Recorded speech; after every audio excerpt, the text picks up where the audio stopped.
আসসালামু আলাইকুম। RM live এসেছিল, ওর কথাগুলো শুনে এখনো আমার কলিজা কাঁপছে। তো ওর কথাগুলো আমি বাংলায় বলতেছি।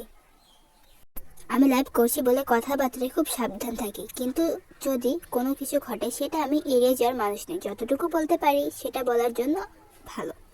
পদের আলে যা যা চলছে সব কিছু তো আর আমি বলতে পারি না, তাই না? আমি একজন মানুষ, পুরো টিমের প্রতিনিধিত্ব করতে পারি না। 2017 থেকে 18 পর্যন্ত আমি অনেক কিছু নিজের কাঁধে নিয়েছিলাম, কিন্তু এখন আমাদের সদস্যদের জীবন অনেক ভিন্ন ও ব্যস্ত। আমি সদস্যদের সঙ্গে কথা বলা ও তাদের সঙ্গে কাজ করা খুব ভালোবাসি। আমি সত্যি নিজেকে ভাগ্যবান মনে করি। আমাদের কাজে অনেক কঠিন দিক আছে, কিন্তু আমরা সেগুলো অভ্যাস করে ফেলেছি। সামরিক দায়িত্ব শেষে আমি অনেক কিছু করতে চেয়েছিলাম, কিন্তু তখন তোমাদের বলার মতো কিছুই ছিল না, কারণ 2022 সালের পর থেকে অনেক কিছু বদলে গেছে। তাই এখন আমাদের অনেক প্রস্তুতি নিতে হচ্ছে। আমরা এখন কেবল প্রস্তুতিই নিতে পারি। এই কারণে আমি হতাশ হই। আমরা কাজ করতে চাই, কিন্তু নানা কারণে সেটা পারছি না। তাই তোমাদের এই কথাটা বলতে চেয়েছিলাম। আমি তো পুরো টিমের প্রতিনিধিত্ব নই, আমি কেবল একজন মানুষ। সত্যি আমি আমার অংশের সব কাজ করে যাচ্ছি। আমি বলতে চাই কখন আমাদের অ্যালবাম আসছে, কিন্তু ইচ্ছে করলেই তো আর বলতে পারি না, তাই না? এই কোম্পানিতে এত মানুষ আছে, আর সদস্যরাও এখন 30-এর কোঠায়। যাই হোক, অ্যালবাম প্রায় শেষ। আমরা গতকাল সবাই একসঙ্গে প্র্যাকটিস করেছি। প্রতিদিন ছবি দিতে পারি না, কিন্তু আমরা প্রতিদিন প্র্যাকটিস করি। সব কিছু বলে দিলে মজাটাই নষ্ট হয়ে যায়। সবাই নানা দুশ্চিন্তায় আছে, আমরা কোথায় যাচ্ছি, কিভাবে এগোবো, এসব নিয়ে সদস্যদের মধ্যে অনেক কথা হয়। আমরা বদলে গেছি, তোমরাও হয়তো বদলে গেছো, কিন্তু সামনে এগিয়ে যেতে হবে। নতুন কাজ, নতুন অধ্যায় শুরু করতে হবে।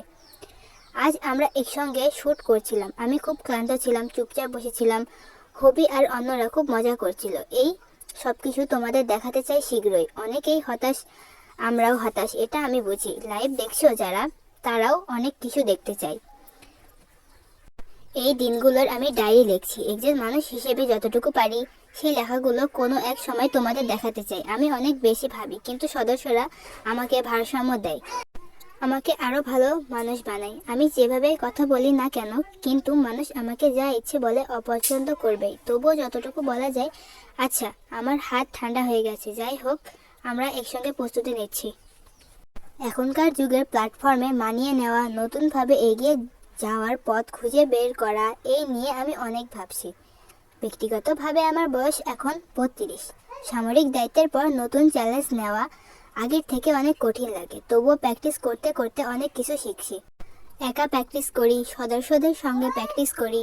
এখনও নাচটা খুব ভালো হয় না, খুব মজা লাগে। ভালোভাবে বাসা বলতে কি বোঝায় আমি জানি না, কিন্তু যারা আমাকে ভালোবাসে তাদের সঙ্গে থেকে আমি চেষ্টা করব।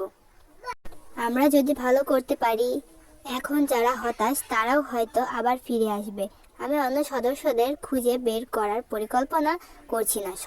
সবারই নিজের ফোন আছে, তারা চাইলে নিজেরাই এসে দেখা দেবে।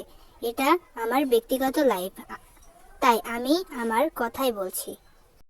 আমি আবার বিটিএস হিসেবে শুরু করতে যাচ্ছি, এটা আর থামানো যাবে না, তাই না? চোখ বন্ধ করে খুলতে চাই নতুন বছর হোক। ডিসেম্বর আমার জন্য খুবই কঠিন।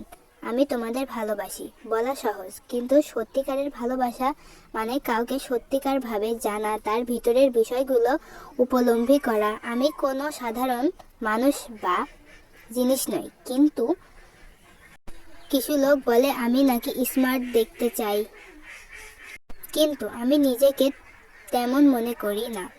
অনেকেই আছে যারা আমার চেয়ে বেশি জানে। আমি শুধু পরিশ্রম করি, পড়াশোনা করি। আমি যদি তোমাদের ভালোবাসতাম না, এতটা করতাম কিভাবে? যারা বোঝে ধন্যবাদ, যারা বোঝে না, আমি আর কিছু করতে পারি না। আমি প্র্যাকটিস চালিয়ে যাব, সময় খুবই কম। আজও আমি ভালোবাসতে শেখার চেষ্টা করছি, বর্তমানকে উপভোগ করার চেষ্টা করছি। ট্রেনি থাকতেই ভাবতাম আমি কি ঠিক করছি, ডেবিট করতে পারবো, নাকি পড়ালেখা করলেই ভালো হতো। জীবন জুড়ে এমন অনেক উদ্বেগ ছিল, তবুও এইসব অভিজ্ঞতাই মনে আছে।